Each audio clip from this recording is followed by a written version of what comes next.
era do videogame. Apesar de a Nintendo ter se associado à gigante Sony para desenvolver a tecnologia de CD-ROM no início dos anos 90, desavenças contratuais destruíram a parceria.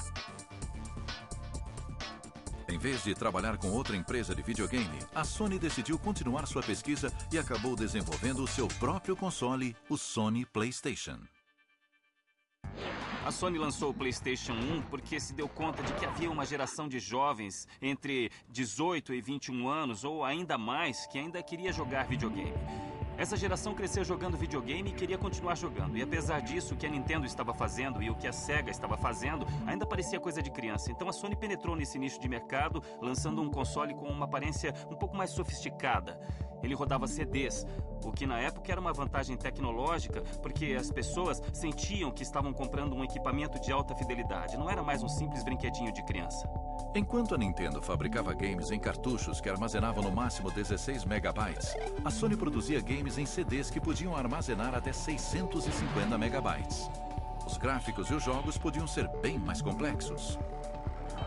O áudio tinha qualidade de CD. Muito bem, Crash. Eu sabia que podia confiar em você. O vídeo tinha suporte para computação gráfica e toda uma gama de possibilidades com mais espaço na mídia de armazenamento, e isso aumentava as possibilidades do game. A Sony teve o mérito de transformar o videogame em um jogo muito mais envolvente. Em vez de aventuras de crianças, apareceram obras-primas épicas como Final Fantasy VII, que falava de morte e traição, e de questões que pareciam muito mais maduras. Com isso, muitas pessoas se sentiram atraídas pelo produto e passaram a querer jogar videogame, porque ele tocava em aspectos que eram relevantes em suas vidas.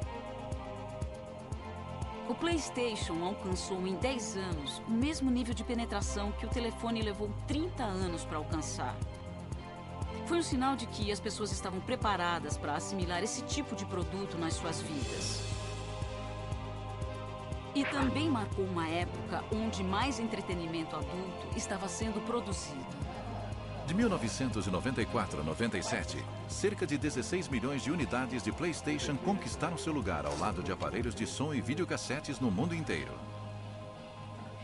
Na época em que o PlayStation surgiu, os consoles estavam migrando para um mundo com ambientação tridimensional.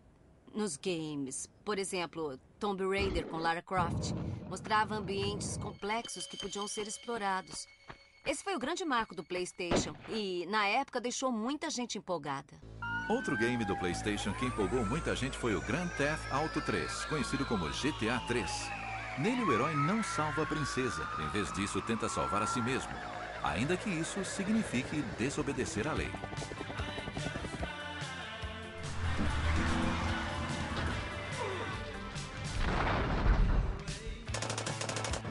Você tinha uma série de objetivos que precisava atingir. A grande mudança foi no espaço do jogo e havia uma história de ficção por cima.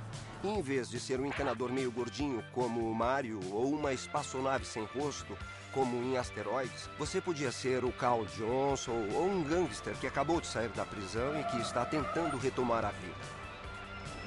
Para a geração de hoje, pós-geração X-Men, pós-Guerra Fria, pós-Guerra do Golfo, é mais fácil se identificar com esse tipo de coisa do que com personagens heróicos das gerações anteriores. Estamos falando de consumidores acostumados com tecnologia e multitarefas que querem interação e experiências personalizadas. Eles escolhem o que assistem e o que ouvem de acordo com o seu próprio gosto, e é isso que os games possibilitam. Nos games GTA, os jogadores escolhem ser os criminosos, como na vida real. O Grand Theft Auto é um game que permite ao jogador várias escolhas morais diferentes, e não são as escolhas que os criadores querem que eles façam. Uma das minhas garotas precisa de carona. Pega um carro e vai buscar a Misty na clínica. Depois traz ela pra cá. Você pode fazer alguma coisa condenável e mesmo assim ganhar uma recompensa por isso no game. Da mesma forma que na vida real, alguém pode roubar a sua casa, o que é condenável, e mesmo assim ganhar dinheiro com os bens que roubou, o que é bom aos olhos do ladrão. Essa é a vida real. Existem alguns games que apresentam essas mesmas situações para as pessoas. Tem gente que pensa, nossa, que horror. Eles permitem que você faça no game as mesmas escolhas que pode fazer na vida real. Você entra no mundo do game e pode jogar com todas as cartas. Você pode tentar coisas diferentes, pensar, e se eu jogar o carro da ponte? Ah, o carro explode, então vou tentar dirigir mais depressa. Você pode tentar um monte de coisas legais que não tentaria na vida real. Pelo menos, eu espero que não tente. Quando o PlayStation 2 foi lançado, a terceira edição da série Grand Theft Auto inesperadamente se tornou o maior sucesso de 2001. Pular atrás de moedas estava em baixa. Agredir transeuntes inocentes estava em alta. Grand Theft Auto 3 e suas sequências consolidaram a tendência do estilo hollywoodiano nos games. São games que falam sobre a vida no crime, como no filme Os Bons Companheiros ou no seriado A Família Soprano, e tinham elencos impressionantes. Mas o fabricante, a Rockstar, não fez muito alarde. Eles não queriam tirar vantagem, só queriam um elenco excepcional com atores como Samuel L. Jackson. Deixa comigo, Hernandes. Aí, essa grana é minha, é meu dinheiro, cara. É dinheiro de drogas, cara. Todos esses ótimos atores eram as vozes dos personagens do videogame. E era muito cinematográfico. Contava a história de um personagem que começava como matador de aluguel e depois subia na vida. Passava a ser respeitado pelos comparsas e começava a enfrentar os outros chefões do crime. Então tinha uma apresentação cinematográfica digna de Hollywood, mas ao mesmo tempo era puro videogame. A série GTA, criada pela Rockstar Games, inaugurou uma tendência que se baseava em bons enredos, atuações de astros de Hollywood e até mesmo em trilhas sonoras.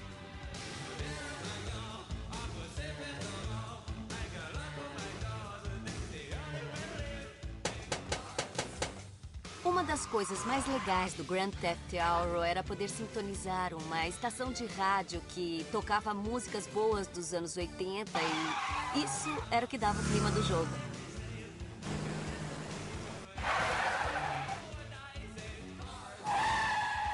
A Rockstar gostava muito de usar música pop. As narrações também eram muito boas e os diálogos curtos e grossos funcionavam bem.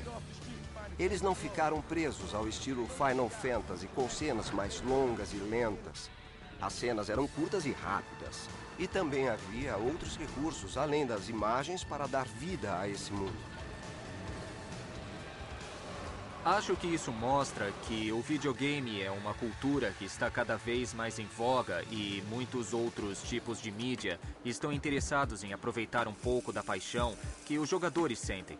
Também querem lucrar com isso.